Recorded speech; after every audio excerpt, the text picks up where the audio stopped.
Hi అండి. ఈరోజైతే చిట్టి రొయ్యల ఫ్రై అయితే ఈ వీడియోలో చూపించబోతున్నాను. చిట్టి రొయ్యలు చాలా టేస్టీగా ఉంటాయన్నమాట. ఫస్ట్ రొయ్యలు శుభ్రంగా కడుక్కున్న తర్వాత దాంట్లో ఉన్న వాటర్ అన్నీ ఎగరపెట్టుకునేలాగా జస్ట్ పాన్ ఫ్రై అయితే చేసుకోవాలన్నమాట. దాంట్లో ఉన్న వాటర్ అంతా పోతాయి, డ్రైగా అయిపోతాయి రొయ్యలు అనేవి.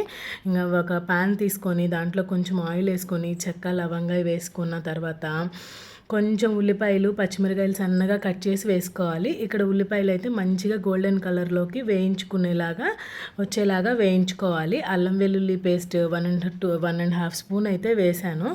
వేసి అది కూడా బాగా ఉల్లిపాయలకి అన్నిటికి పట్టేలాగా వేయించుకొని ఉప్పు కారం కూడా వేసేసాను అనమాట.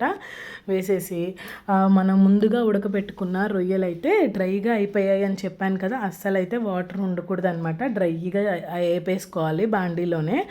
తర్వాత దీంట్లోకి ఆ రొయ్యలు ట్రాన్స్ఫర్ చేసుకొని మూత పెట్టుకొని ఉడికించుకుంటే ఒక పావుగంట 20 నిమిషాలు మంచిగా ఉడికిపోతాయి అన్నమాట. లాస్ట్లో కొంచెం గరం మసాలా అయితే వేసుకోవాలి. గరం మసాలా వేసుకున్న తర్వాత కూడా లిడ్ క్లోజ్ చేయకుండా ఫ్రై చేసుకోవాలన్నమాట. అప్పుడు పొడి పొడిగా అన్నంలో కలుపుకోవడానికి కూడా చాలా బాగుంటుంది ఈ చిట్టు రొయ్యల ఫ్రై అయితే.